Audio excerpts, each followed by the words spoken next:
A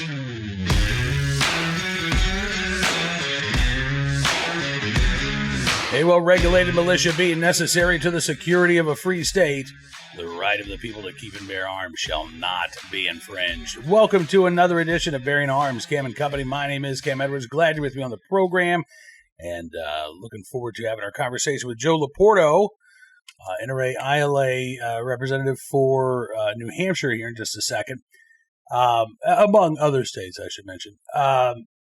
This was a frustrating session in New Hampshire. You know, it's frustrating session in a lot of states. I mean, I live in Virginia, where we saw just an avalanche of gun control legislation introduced. New Hampshire, though, you got a pro-gun governor, you got a pro-gun majority in the Senate, you got a pro-gun majority in the House. So you've got all of the building blocks in place to have pro-gun legislation become pro-gun laws. That didn't happen this session. Campus carry did not make it to the governor's desk. You had a preemption bill that now New Hampshire already has firearms preemption, but this would have strengthened it, would have made it impossible for state agencies to implement gun control regulations. That didn't make it to the governor's desk, and this is frustrating. So I wanted to ask Joe, what happened here? Now that the session is over, to look back and to, try to figure out, okay, well, what went wrong, and what can we do so that New Hampshire gun owners, if they still have that pro-Second Amendment trifecta next session, what can they do to actually advance legislation, get these bills to the finish line? It's a frustrating conversation. I wish we didn't have to have it, but it was I think, a really good conversation with Joe LoPorto. Take a look and listen. Joe, thanks so much for coming on the program. It's really good to see you, sir. Morning, Cam. Great to be back. Thank you for having me. Yeah, you bet. And this was a frustrating session for New Hampshire gun owners, I think. We had several good bills.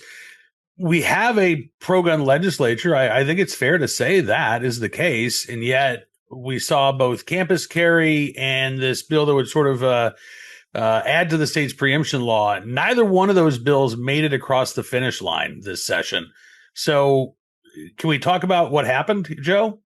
Yeah, absolutely. I mean, we did, as we put into the press last week, we did voice our disappointment in the fact that we closed out 2 years of a biennium with a trifecta government, and didn't quite get the gains that we would have hoped to achieve under those circumstances. I do think, as you say, New Hampshire is a very pro-gun state with a very pro-gun legislature. And I think part of the reality is that it is quite pro-gun, so there's not this big panoply of issues to deal with.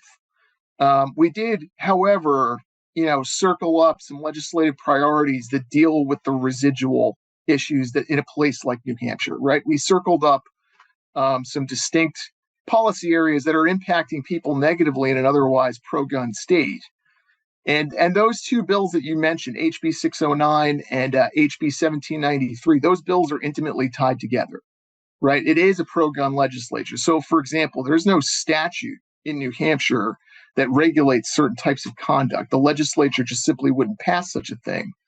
But as in any state, and we've certainly seen examples of that in other, quote unquote, pro-gun, red states, there is often areas for abuse inside state agencies or at the municipal level or with quasi, governmental entities like the University of New Hampshire. Right. There's no statutory basis for that. But nonetheless, there are areas that are negatively impacting folks. So, we looked across that and looked at some of those key issues. And what do you see? There are some simple areas where there's abuse, right? The Department of Environmental Services in New Hampshire, through a combination of what we view as inappropriate rules and some internal policies, they treat indoor shooting ranges differently than other regulated businesses.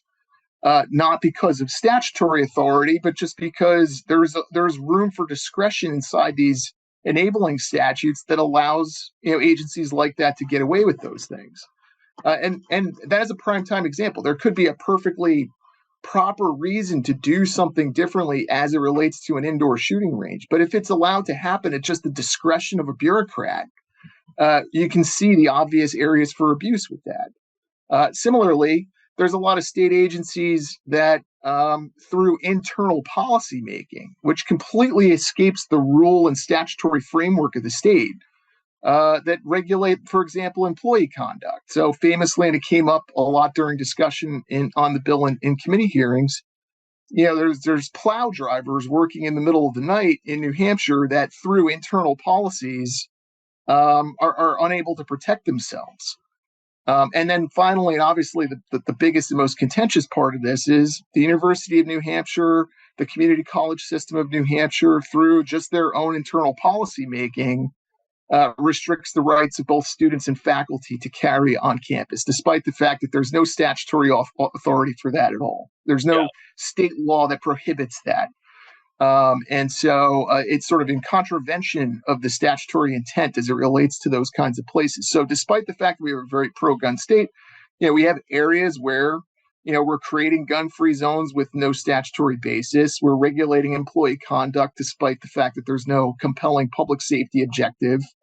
And there are examples of agencies that kind of can go off the rails occasionally, despite the fact that the legislation and the legislative environment is relatively favorable. So in a broad and universal way, we were trying to address all of that. The preemption and campus carry, those two concepts are intimately tied, right? In both instances, you can think of the campus carry bill as really being a discrete subset of the preemption concept here. Okay. Broad extending that policy to encapsulate a broader collection of entities beyond just political subdivisions. So well, I'm sorry. I was just going to say, so what was the hang up ultimately? And was it the same issue that you dealt with? Because the campus carry bill stalled out, I think is maybe the best way to put it, before the preemption bill. It had passed out of the House, went over to the Senate. There was some disagreement. There were some amendments. And then it was a matter of, okay, will the House accept those amendments? Will it go to a conference committee? And ultimately, the answer was no. It would not even go to a conference committee. The House did not accept the Senate's changes, but apparently didn't want to work with the Senate to try to find some common ground. What was the issue there? And then was that the same issue that sort of derailed the preemption bill in the waning days of the session? Well, if you really look at our strategy behind this whole initiative, campus carry is a difficult topic. There are 11 states that have passed this. Again, even in very pro-gun friendly states, it is a difficult topic to deal with. Famously, Wyoming passed a relatively clean bill, but then in the end, they included a restriction that requires that students have a Wyoming carry permit. Despite the fact that Wyoming is a constitutional carry state, the problem there is that you have to be 21 and up to get a Wyoming carry permit, and non-residents can't get them. So by adding that one simple provision, you alienate a huge swath of the student population at universities in Wyoming. It's always going to be a difficult issue. There are some unique features that make life on a campus unique. Notably, the one that was probably most contentious over the session was the issue of how do you deal with students cohabitating in dorm rooms where there's no real division of like, where's my property, where's your property. It's sort of all shared space. And so how do you ensure that students are properly storing their firearms when they're not in their possession? How do you deal with the dorm issue? And 11 of 11 states that have passed it have some restrictions, if not outright bans of possession of firearms in dorms, which for us is a deal breaker. At the end of the day, the House was reluctant to negotiate on campus carry. And so the constant signaling that any discussion around these policy areas, any quote unquote watering down of the House bill, which was essentially just a blank check on the issue, was going to be rejected by the House. Our Senate partners were working really hard on advancing the issue, but ultimately it was this tension between the House and the Senate. And look, to be perfectly honest, New Hampshire is a unique place. For those that don't know, the New Hampshire lower chamber is the third largest legislative body in the world. Right. With 400 members and a caucus with over 200 members. It if you think of Washington, D.C. as a difficult place to do business, there's a lot less resources to whipping House members in New Hampshire. So it is a little bit of a Wild West environment in the House. And that makes working on these kinds of issues difficult. And for that reason, it does sometimes take a session or two, to advance the ball on something like this. I'm sorry, I hate to interrupt, but when you talk about this being the House version being sort of say a blank check, not a lot of details in there. You brought up the dorm issue. That's one. I know that other issues. A lot of college campuses will have places that genuinely are quote unquote sensitive places, right? If you've got a hospital setting, for instance. You don't want somebody to be able to bring a gun into the room where the magnetic imaging is taking place, right? That's just bad news. So and then we've seen states like West Virginia and others wrestle with, okay, well, what do we do with the football games? What do we do with the basketball arenas? Places where there is going to be a law enforcement presence, there may be magnetometers present. There are some nuances, I think it's fair to say. And some of those nuances are some of the amendment language that I think was necessary on the House bill was in part there to also protect gun owners, right? For example, at UNH, there are nested high school campuses. Those are federally defined as gun-free zones. And so because New Hampshire is a constitutional carry state, how do we deal with this entrapment issue? Like, we're declaring the campus free for carrying. How do you ensure that those students don't necessarily inadvertently run afoul of federal law? Now, as a general matter, as the DOJ is generally speaking, not proactively enforcing those restrictions. And if you have a carry permit, again, as you can become exempt from the gun-free zone restrictions, the federal restrictions. However, how do you deal with that? That's an important aspect of this. And when you've got, let's say UNH is not necessarily friendly to the idea that they have to start allowing this to happen, and we've got federal gun-free zones, there are areas where we're concerned about entrapment problems. Right. And so it does make the issue complicated. There's no question it's a complicated issue. And a simple one-liner bill that just says students can carry, end of story, is just simply never going to work. And so it was a complicated session. Like most states, it's not a full year session, so we have a compressed, limited amount of time to deal with it. The crossover date comes up quickly, and then we're kind of scrambling to get as much done in the session as possible. I don't want to fault the legislature too much on this. The Senate is extremely supportive. We have excellent relationships. Senator Carson is the Senate president, did a ton of work on this bill. Senator Abbas did a ton of work on both of these bills. The time ran out for us, and an election year just generally makes this complicated. Yeah. So. Yeah, I mean, because again, when we talk about it, it's not like anti-gun opposition killed these bills. You had, I think, and correct me if I'm wrong, but I think you had two groups of pro-Second Amendment lawmakers who could not get on the same page. Correct. Is that fair to say? That's fair to say. I mean, in fairness, just to sort of dovetail the two, right? Yeah. We knew the campus carry was going to be difficult. It might push us into a subsequent session. And that's why we pursued the language changes in the preemption bill that we insisted on, because you never want to just let legislators punt the issue into another session, right? Because that's an empty promise, right? What happens next year is in part predicated on the election, and there's a lot of factors to that. But if you look at the sort of the nuance behind the way we expanded the preemption language over the session, the preemption bill included University of New Hampshire and the entire USNH system. Mm-hmm. Now, it put a timer on the expiration of the policies that were implicated here. So in other words, we would have been forced to get a relatively comprehensive campus carry bill done next session, because in the absence of that, the policies at UNH would have simply stopped existing in year 3. So the preemption bill language that we worked on here was in some way, the intent was to create a ramp to get us to a complete and comprehensive bill in the next session that would properly address those issues. It's part of the reason why we're so disappointed that there was ultimately resistance within the party on our preemption bill, because it's so at the NRA here.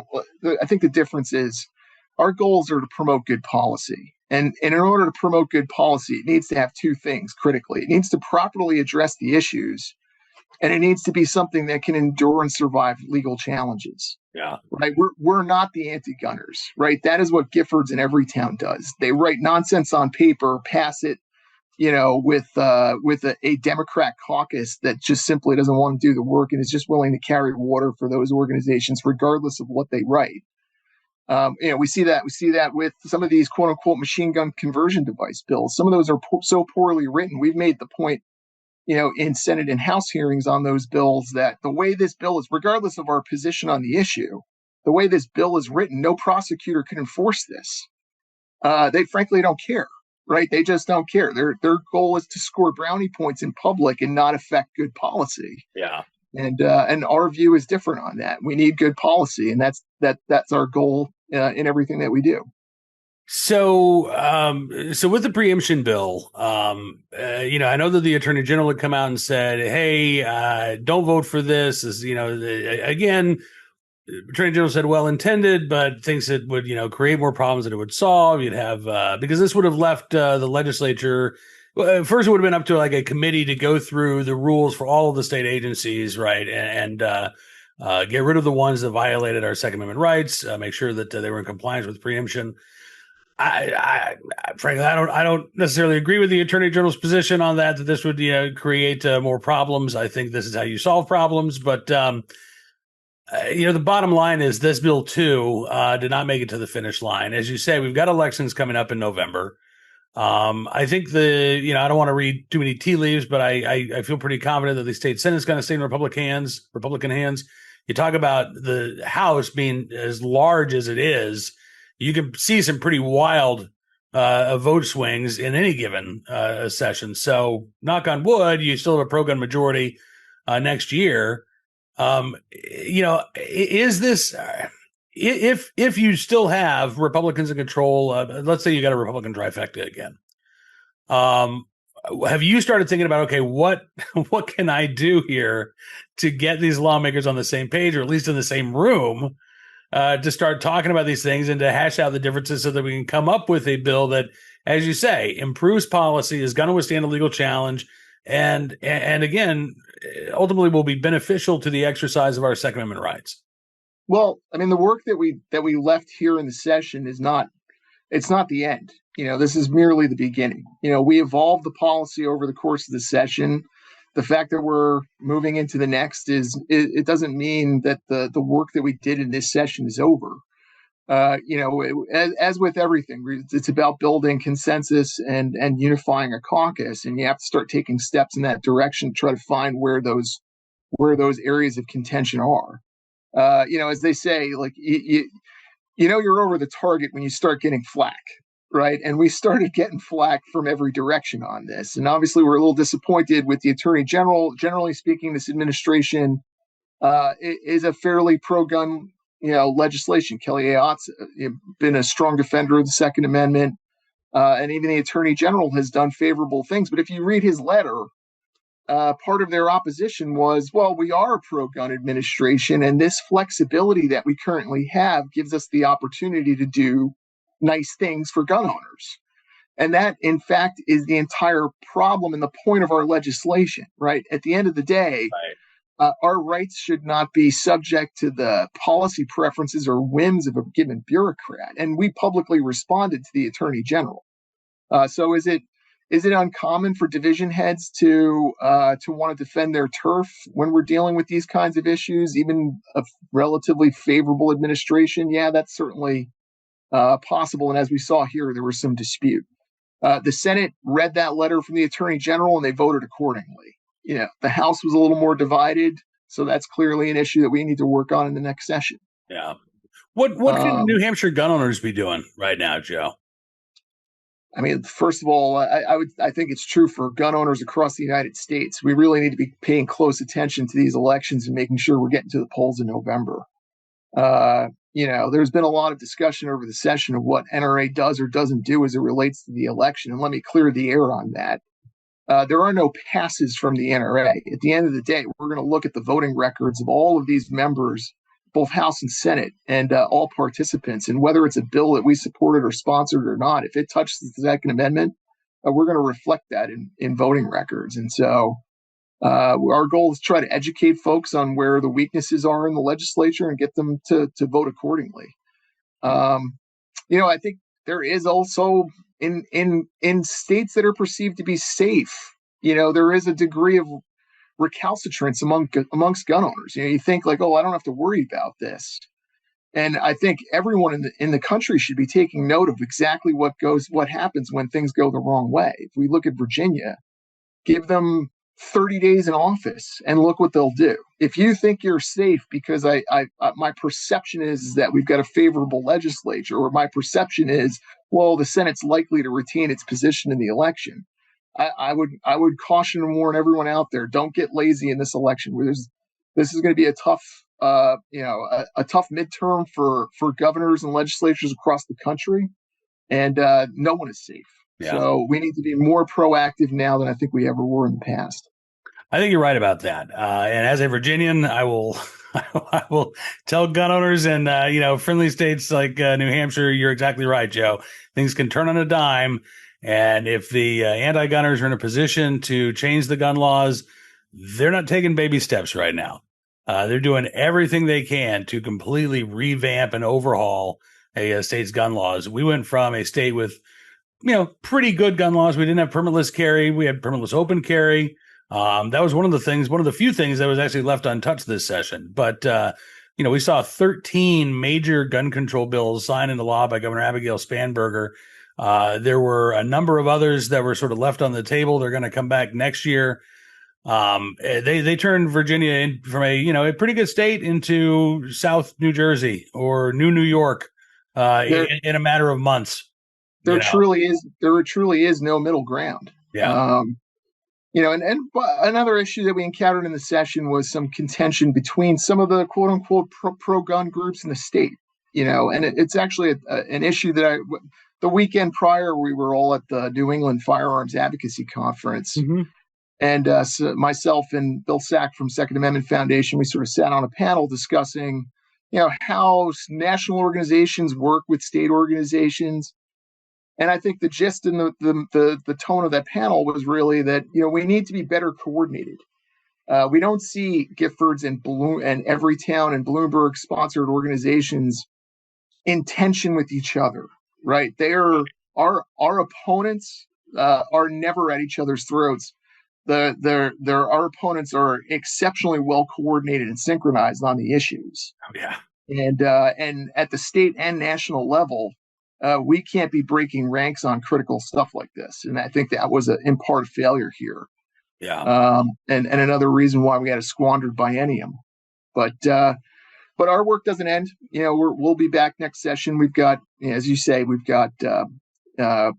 a strong likelihood that there will be ways to advance policy in the next session, irrespective of the outcome of the election. We're hoping that that's going to remain the case. But my caution to gun owners would be: don't get lazy. Yeah, and show up on Election Day. Joe, as always, man, I really appreciate you joining us on the program. Thank you for everything you're doing. I'm looking forward to seeing you in Massachusetts this coming weekend for the Goal 250 event in Boxborough. And safe travels there, and I'll see you in a few days. Safe travels to you as well. My thanks once again to Joe for joining us on the program, and I hope that next session is a better one in New Hampshire. And I understand, again, the desire to get as good as bill as possible. I echo. I have that same desire. But sometimes that means you get 80% of what you want. It means you don't get 100% of what you want. And if the choice is between, okay, I'm going to get 80% of what I want this session or 0% of what I want this session, that to me seems like a no-brainer, right? You go with the 80%, and then you work on the other 20% next year. Gun control groups do that all the time. It doesn't matter if they are making the most incremental progress possible. As long as they're making progress, they're happy with that. Because they know they can always go back next year, right? I mean, look at what we're seeing with the fight over so-called assault weapon bans. In Colorado, they wanted to ban them outright. This was last session. Jared Polis said, no, I'm not going to do that. How about a permit to purchase instead? Gun control groups, they grumbled. They went along with it. And you know what? Governor Polis, he's term limited. He's out. And if a Democrat governor, takes over from him in Colorado, doesn't have the objection to a ban on so-called assault weapons, then lawmakers are going to pass one. And they'll be happy to do it. Okay, fine. So we had this permit to purchase system in place for a couple of years. Well, now we got the ban we wanted. We saw this in Rhode Island last session. They passed a ban on the sale, the manufacture, the transfer of so-called assault weapons. And then this year, the sponsor comes back and says, well, we need to ban the possession. If you already owned one, you got to get rid of it. Should have done that last year, but we didn't have the votes for it. Well, we want to try it for the votes this year. So I don't believe that you can let perfect be the enemy of good. That I think is, one issue.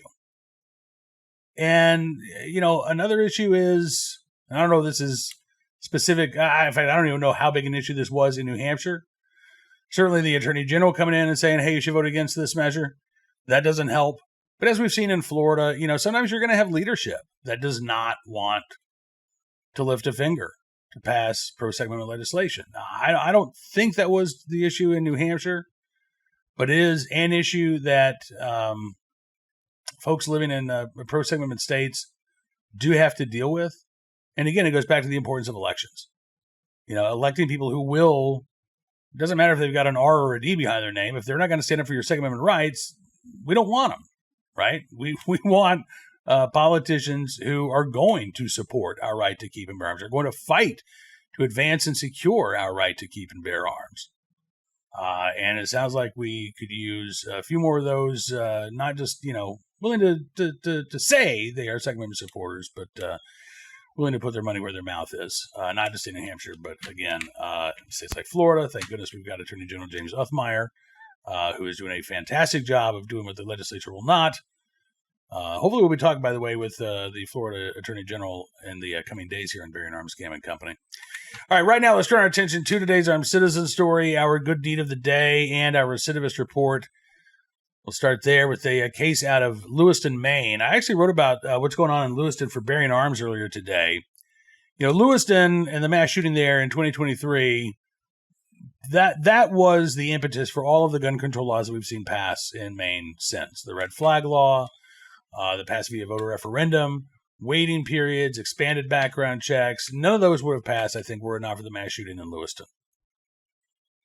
And yet, what Lewiston is dealing with right now is not one mass shooting, but a series of shootings. They've had 16 shootings since January 1st. At least 10 of those have involved juveniles.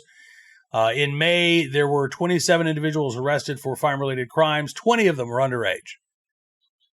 Now, again, Democrats are going to try to make this about gun control. Well, we need storage laws. We need, maybe a 7-day waiting period. Lost or stolen firearms legislation, right? They'll come up with a wave of bills targeting lawful gun owners when lawful gun owners aren't the issue. And actually, there was a guy, the youth coordinator for the Lewiston Police Department, who talked about, I see the same faces. And a lot of times these kids will get arrested. They won't even go to trial. They'll maybe do a day in juvenile detention and then they're back out on the streets. And so they have this attitude like, what's the big deal? What are you going to do to me? Because all too often the answer is nothing, right? Case in point, headline from Central Maine News, Lewiston teen accused of tossing gun while being chased by police. A 17-year-old on probation discarded a .45 caliber handgun during a foot chase before he was arrested on Friday morning, according to police. Central Maine News says officers were patrolling shortly after 2 a.m. on June the 5th, said they encountered a juvenile and determined that he was violating the city's curfew ordinance. And again, if there's no teeth to that, what teenager's going to care? While they're investigating, the teen ran off during the chase. He apparently, again, threw this .45 caliber handgun that he was carrying. They apprehended the suspect, did recover the firearm. According to police, on juvenile probation, they don't say what for, but they did say that he has previously been charged with nearly a dozen offenses, including multiple felonies. He's 17 years old. Now he's charged with possession of a firearm by a prohibited person, falsifying physical evidence, carrying a concealed weapon, refusal to submit to arrest or detention, a probation hold, and a curfew violation.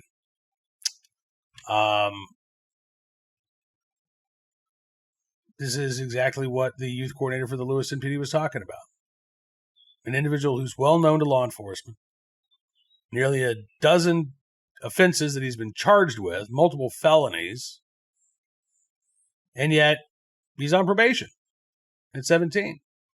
And that's more than a lot of these teens get, because a lot of times these cases don't even go to trial. A judge will toss out the charges based on their age, based on past trauma.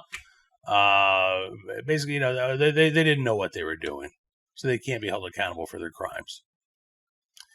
It is a recipe for disaster, and I think it's also a recipe for more gun control, because I think the Democrats in charge of the legislature in Maine are not likely to look at this and say, all right, we got to crack down on juvenile offenses. I think they're going to say, hey, look, this gives us another excuse to go after lawful gun owners.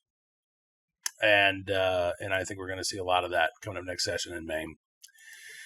Today's armed citizen story from Hawaii, where the Honolulu Police Department has determined that a man acted in self-defense after originally being charged with murder. According to the Honolulu police, this 21-year-old man was previously arrested for second-degree murder in connection with the fatal shooting of a 19-year-old man during an alleged robbery last Thursday. Did, in fact, act in self-defense. Murder charges were declined after the case was sent to the Department of the Prosecuting Attorney. According to the Honolulu Star-Advertiser, detectives from the Homicide and Strategic Enforcement Detail determined that the victim and another 20-year-old man approached a group of individuals who were gathered in the open garage of a residence where a dice game was going on. This was shortly before midnight back on June the 4th. The victim demanded money and property while threatening those present with a firearm. The victim, in this case, is the person who got shot, but not really a victim. The second man also demanded property. During the incident, according to the Honolulu Police Department, a struggle occurred over the firearm, and the victim, quote-unquote, was shot and died at the scene. A 21-year-old man was identified as the suspect and turned himself into the local police station. He was arrested for suspicion of second-degree murder. Upon further investigation, police said that 3 juvenile males, ages 14, 15, and 17, were also participants in the robbery before the shooting. And after the shooting, the 3 teens took property that had been stolen. The 14-year-old arrested for 4 counts of first-degree robbery. The 15-year-old and 17-year-old boys arrested for second-degree theft and first-degree hindering prosecution. The 21-year-old man who allegedly participated in the robbery was charged with 4 counts of first-degree robbery. And again, the individual who shot the would-be robber and who was arrested on charges of second-degree murder is not going to be facing charges, because it turns out he was the victim of the crime. He was one of the intended victims of this robbery, who acted in self-defense when getting a hold of the robber's firearm. Why he was arrested in the first place? You got me. Seems to me like this would have been a fairly easy thing to determine, if not right there at the scene, certainly not long afterwards. And I guess, it's 4 days since this event occurred, and he has already been cleared, so maybe it isn't all that long in the grand scheme of things. But, it seems like that should have been a matter of hours to determine, not a matter of days. Finally, today, our good deed of the day, in the right place at the right time, willing and able to do the right thing. A good Samaritan in Florida who helped 3 teens after a jet ski crashed into a tree on Lake Hiawatha. And the good Samaritan in a position to help these kids out of the water. This was in Lake County. Florida Fish and Wildlife Conservation Commission reporting on the incident. Happened last Tuesday at Lake Hiawatha. 3 kids, again, on a jet ski. They hit a tree that was submerged, and all of them ended up in the water. A nearby boater spotted the aftermath, went to help. His name is Rich Charleston. Said he and his family were returning home by boat after dinner when they noticed people on shore who were waving for help. And he said, as we got closer, I saw the jet ski at the base of a tree, 3 kids in the water. At first, he thought the kids were sort of stranded there in the water. And then as he got closer, he realized, oh, no, these kids are hurt. He said, I saw the front of the jet ski destroyed when I saw the giant tree trunk. Charleston is a former firefighter And he said one of the teens appeared to be seriously injured. He was drifting in and out of consciousness while the other teens were trying to keep his head above water. So Charleston jumped into the water, helped move the injured teen onto his boat, assisted the others until first responders arrived. 2 of the 3 teens were taken to a local hospital.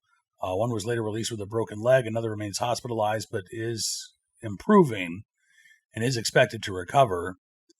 Rich Charleston said that he believes getting there within minutes of the crash may have made a critical difference. He said a lot of that time was crucial. It could have had a very different outcome. So in the right place, at the right time, willing able to do the right thing. Rich Charleston, we thank you for your very, very good deed. Now, that is all the time we've got for you in this edition of Bearing Arms Cam & Company. I want to thank you, as always, for being a part of the program. I'm looking forward to seeing you back here again tomorrow. We're going to be talking with Toby Leary from Cape Gun Works from the Civil Rights Coalition up in Massachusetts. Toby, by the way, will also be at the Goal 250 event in Boxborough, Massachusetts this weekend. So Joe LoPorto is going to be there. John Comerford, NRA-ILA Executive Director, is going to be there. Adam Crowd from Second Amendment Foundation will be there. I will be there. I would love for you to be there as well. Goal250.org, that's the website. You can get your tickets. It's going to be a great night celebrating the 250th anniversary of the United States of America and the continued fight to regain our Second Amendment freedoms in Massachusetts. So hopefully we'll see you there as well. But hopefully I'll see you back here tomorrow for the Tuesday edition of Bearing Arms Cam & Company. Until then, be well, be safe, and be free.